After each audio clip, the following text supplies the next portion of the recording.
The AceBeam Terminator M2-X is an incredibly cool looking dual head EDC flashlight combining long range white function with a smaller RGB function and a white floodlight. It's also a budget version of the Terminator M1, which uses a laser excited phosphor as the main light source. This uses traditional LEDs to keep the price down, with a longer range lens system to get a beam distance of up to 500 meters, plus a much smaller RGB and floodlight system. If you're confused by the existence of a similarly priced M2 model, don't be. The M2X is a slightly tweaked version with basically the same functionality, but a slightly different UI.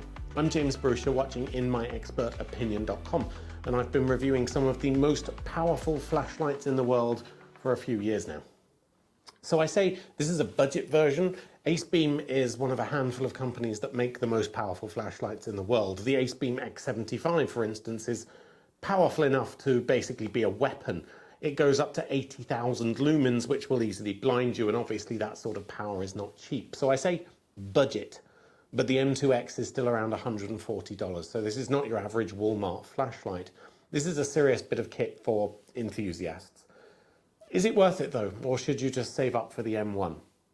So inside the package you'll find the M2X itself, an 18650 battery, a lanyard and some spare O-rings because it is waterproof. The belt clip is pre-installed on the back here, but can be removed if not needed. Now I mentioned it's got two heads. It's a dual head design. So what does that mean and why would you want that? All flashlights can be classified as basically either throwers, as in a spotlight that throws out a long beam, or floodlights. Throwers have a tight beam that travels further given the same brightness, whereas floods spread the light out, so it doesn't travel as far, but it does travel wider and illuminates a bigger area but more dimly. Now some flashlights will feature an adjustable physical lens system that lets you change the beam tightness on the fly. For general use and sort of search and rescue, you would want a floodier light because it's going to let you see more of a particular area. But a dual head design like the Terminator can do both in a pocket format. And rather than using a complex movable lens system to adjust the beam, AceBeam just said, whatever, crammed two lights into one tiny package. In terms of design and build quality, AceBeam generally can't be beaten, and the M2X is no exception with this anodized aluminium case, no sharp edges. It looks and feels incredible. It's not rounded though, which means you can easily lay it on the tail end or on the side without it rolling away. However, there's no magnetic attachment point.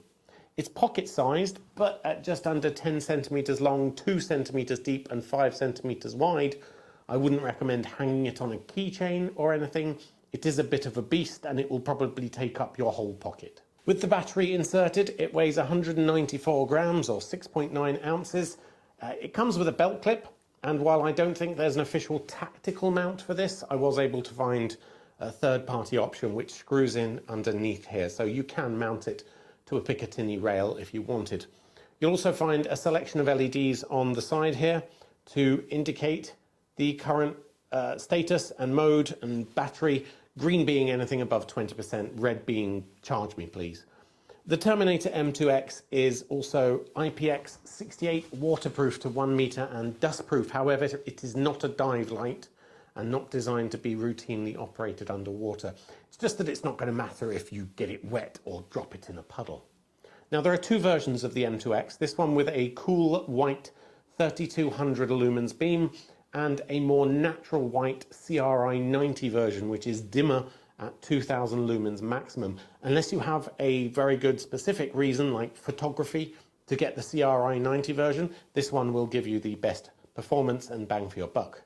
The M2X is powered by an 18650 sized battery, here we go, which is 3100 milliamp hours, and you can get to by unscrewing the cap, and then you'll find a USB-C port directly on the battery itself for charging it, or you can put it into a compatible charger. There's no other charging port on the M2X itself, it's on the battery. But that also means you can just replace a broken battery easy, or just carry a spare for longer runtime.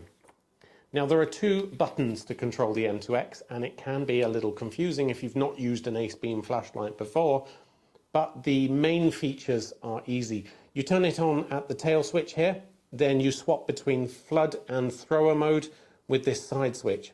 You can also get quick access to the turbo mode with a double tap of the tail switch. That also works from off, by the way, and triple tap will get you into strobe mode. From on, you can then cycle through the main 4 brightness modes by holding down the switch at the end. So you've got low, medium 1, medium 2 and high, but from off you can also access a special moonlight mode. So this is really dim, it's 1 lumen, a single lumen only, because you don't always want something that's super bright. Sometimes you just need a tiny bit of light.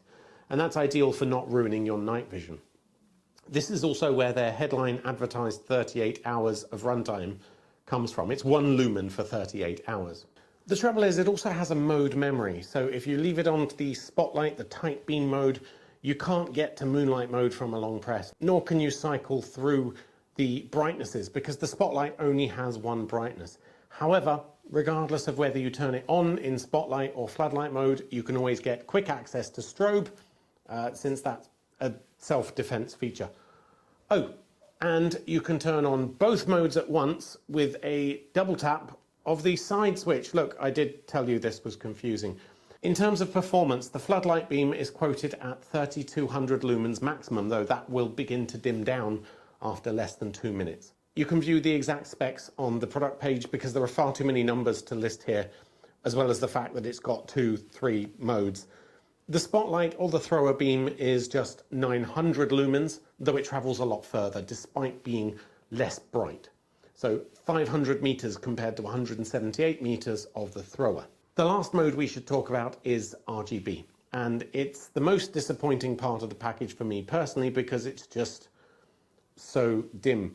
This is it, 0.5 of a lumen, in fact, just half a lumen, and it's complex to access. You have to hold down the mode switch on the side to access RGB mode, which sounds easy enough, right? And by default, it goes into what I can only describe as disco mode, where it cycles through 7 colors. You have to keep holding that button down for it to go through red, green, blue, solid, then double intermittent flash of green for some reason, signal mode they're calling it, and then SOS, red signal mode. Now I can see a solid red being useful for map reading, and I'll give you the SOS, but you can't directly get to those. You have to cycle first by turning on the M2-X, then going to RGB, then holding down to go through all the other modes. I feel like just offering a red mode like a headlamp might would have been more useful. You could have got some better red-only LEDs in there, some brighter ones. The existence of this disco mode where it's playing yellow and blue and green and purple, that just makes it feel a bit like a toy to me. So should you buy the AceBeam Terminator M2-X? It's a curious little model, but there's no denying it's cute and packed full of functionality, if in a somewhat confusing user interface. It's also highly performant, giving you a relatively long running time and the ability to swap batteries easily. If you want both a long throw and a floodlight in a very compact pocket-sized package, this is a great option at $140. But if your budget can stretch, then I would consider the very similar M1 model instead, which uses a laser-excited phosphor for the long-range element to get more than triple the throw distance of this, as well as a zoomable beam, so you can physically widen or tighten the laser throw part. The M1 is 100 grams heavier, mind, and it doesn't come with any of the RGB color functions. And again, it's twice the price of what is an already expensive flashlight, so it really does depend on your budget. I'm James Bruce, you've been watching InMyExpertOpinion.com reviews, and until next time, I think you know what I'm going to say. I'll be back.